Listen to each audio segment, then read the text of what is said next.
Our next speakers are Dorothy Chen and Sara Ma, two recent graduates of Troy High School in Troy, Michigan. They, like Amr, won the opportunity to send their experiment to the International Space Station.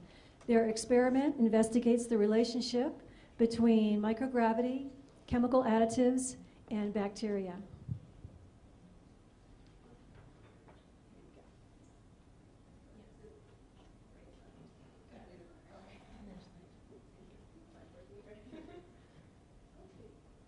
Hi, I'm Sara Ma. And I'm Dorothy Chen. So our project was, could alien superbugs cure disease on Earth?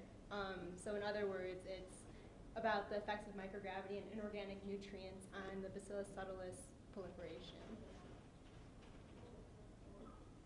So a little background about us. So we were high school students, seniors in high school, when we heard about the YouTube SpaceLab competition on YouTube from our science teacher. And she was encouraging a lot of people to apply.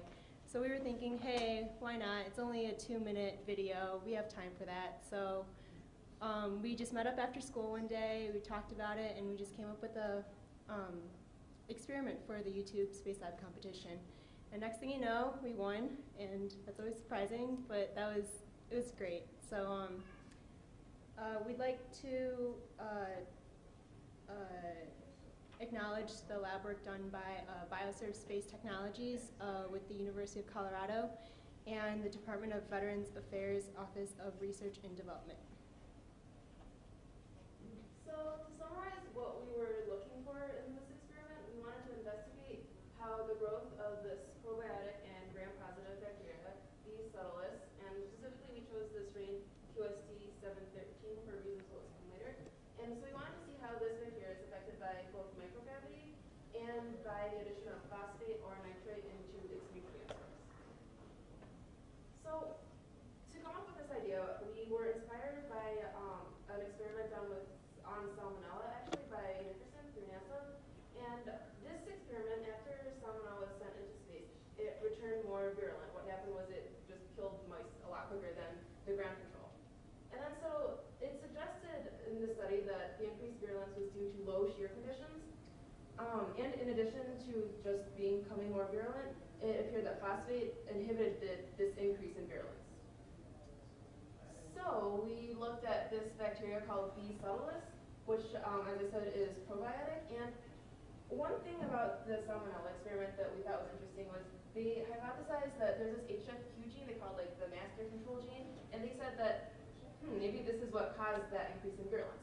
So B. subtilis shares the same gene, and so the QST713 strain, this is a commercially available strain. It's sold as a fungicide, actually. So we chose this because A, we were told we couldn't send any pathogenic strains into space, so we wanted to keep everyone safe. And then B, we thought that after this bacteria returned to Earth, we could test it on fungus and see, like visually right in front of us, if this fungus would die faster or not. So the conditions for our experiment are actually pretty simple. So we had B. subtilis suspended in the tryptic soy broth, TSB. So that was by itself with nothing added to it. We also had TSB added with phosphates, which is denotated later as TSB plus phosphate. And we also added nitrates to the broth, and that is denotated TSB plus nitrate. So the samples from each broth type were exposed to various gravity conditions. We had microgravity via the ISS. We had the normal Earth gravity, and then we also had simulated microgravity via a clinostat. You can tell from these graphs, these are from this chart, these are the 9 conditions with which we grew our B. subtilis. The ISS samples were launched on July 20th last year in a HTV-3 rocket from Tanegashima, Japan, which we witnessed, which was kind of cool. And the clinostat samples were continuously rolled to simulate microgravity conditions.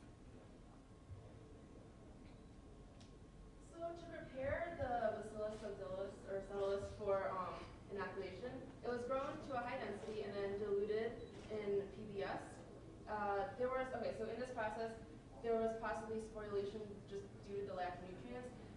So the final inoculum that was loaded into the spacecraft was probably a combination of stationary non-growing cells and It was prepared and loaded into Gap hardware in Boulder, Colorado, and we are very grateful to Stephanie Countryman and Shankini Durazin Gam for hand carrying it from Colorado into the HTV vehicle for launch. And then the whole time, they maintained at a reasonable temperature, and the bacteria, we hope, were stable.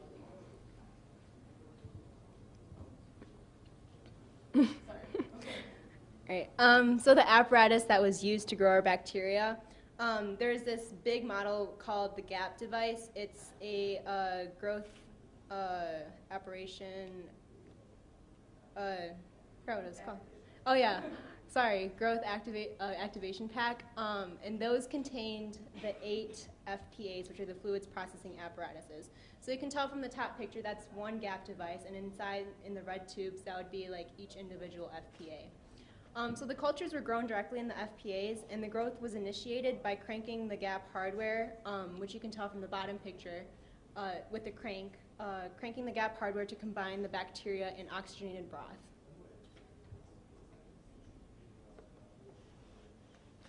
So for our results, we were measuring it quantitatively and qualitatively.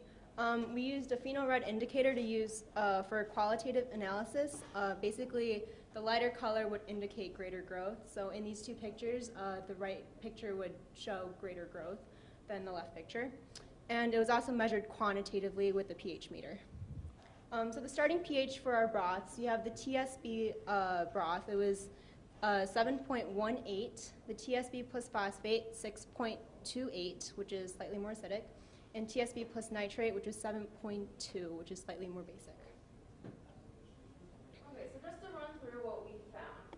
For the TSB only broth, the flight sample grew the least, and the clinostat sample grew the most, with the ground sample in the middle, which was unexpected. And again, you can see with the colors to the very right, which is the clinostat samples, these are the lightest, versus the darker samples, the flight samples to the left. With phosphates added, the same approximate trend occurred where the flight samples grew the least. This time the ground samples and the samples were closer, not significantly different at all, or statistically different at all, but still they both grew more than the flight samples did.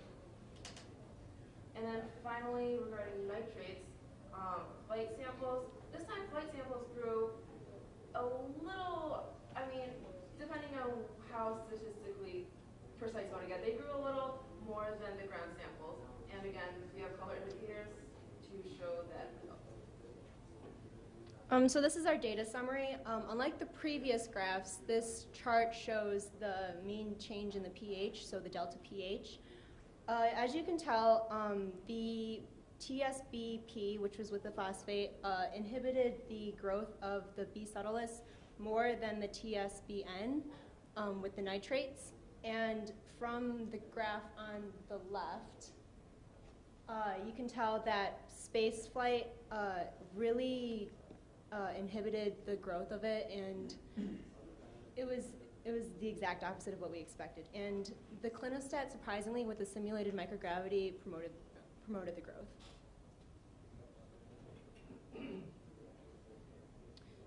So our results, we had possible complications that might have skewed our data.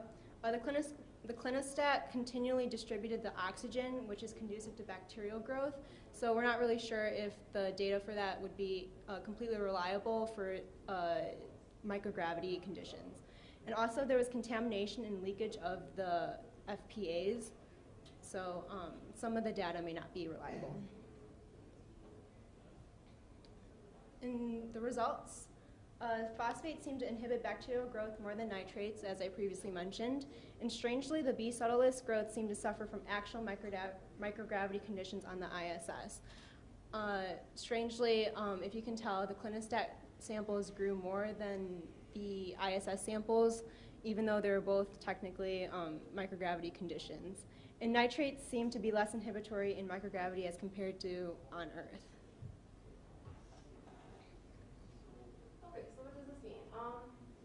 As early as 1986, B subtilis was shown to grow faster, more virulent in space microgravity. So evidently, our findings were inconsistent with pretty much all past experimentation.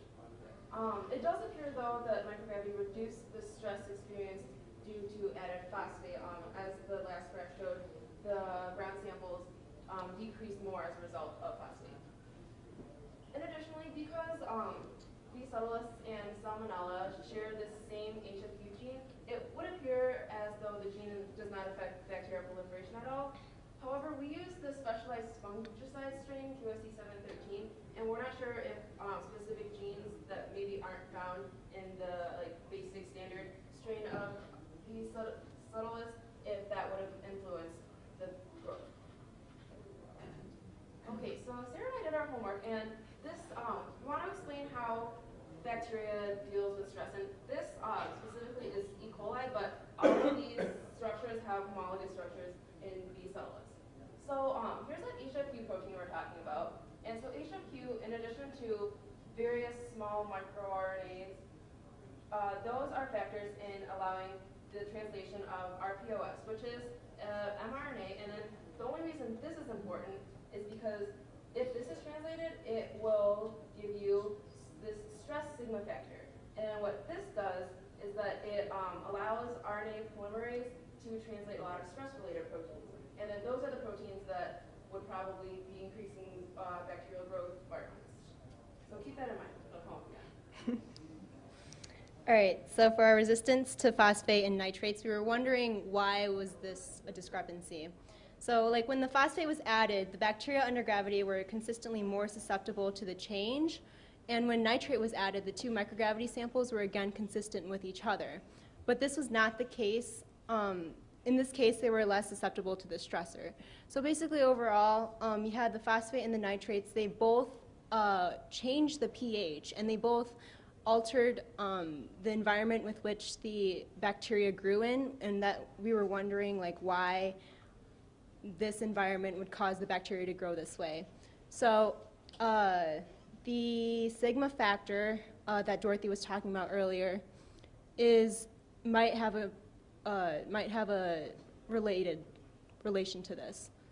Right. So what this sigma factor does with the proteins that it will encode is there's something called cross-protection, which is pretty well documented, where if bacteria is exposed to a sublethal dose of some kind of stress, in the future it'll become more resistant to stresses in general. Kind of, I thought of it as similar to vaccines for humans. So that's a possible explanation for why nitrates are less disruptive. Because perhaps this was sublethal, and then so that allowed for the increased resistance to the stressor by the flight samples or the microgravity samples of our bacteria. What this would suggest, because this cross protection is theorized to be affected by these sigma factors, it would suggest that in microgravity there's a greater expression of these sigma factors. Which is interesting because then obviously our flight samples didn't grow as much just without stress. They did not grow as much as ground samples.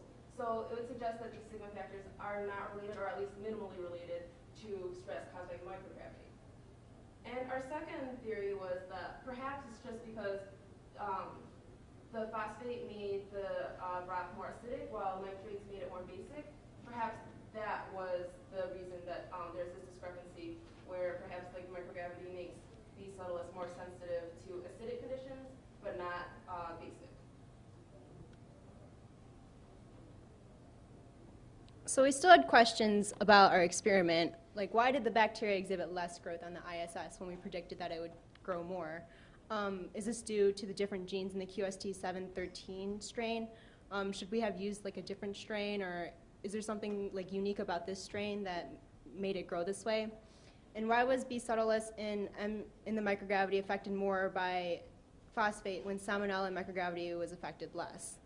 Again, with the relationship to Salmonella, we were just wondering, is there a relationship between genetics or something with the Bacillus subtilis and the Salmonella?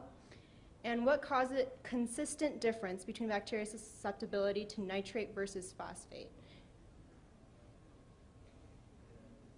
So for further research, we think it'd be great if we could have some proteomic and RNA analysis on the samples that were returned, specifically looking for sigma B, which is the B. subtilis homolog to that stress sigma factor for E. coli,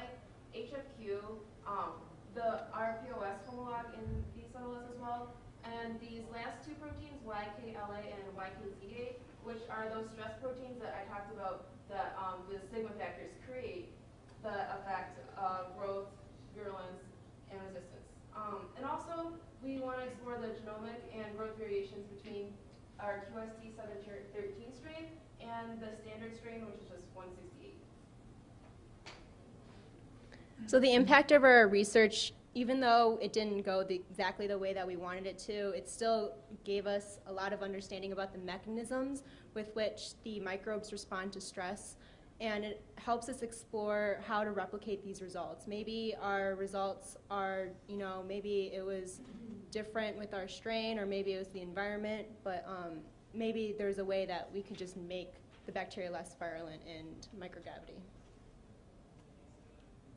And finally, we have these people who think we're ever so grateful for YouTube and Google, especially Zahar and Baumel for coming up with the idea that led to SpaceLab, Lenovo, NASA, JAXA, ESA, Space Adventures, BioServe, the Department of Veterans Affairs, the Research and Development Department, and of course AgriQuest for just supplying the bacteria. And that is all. Thank you.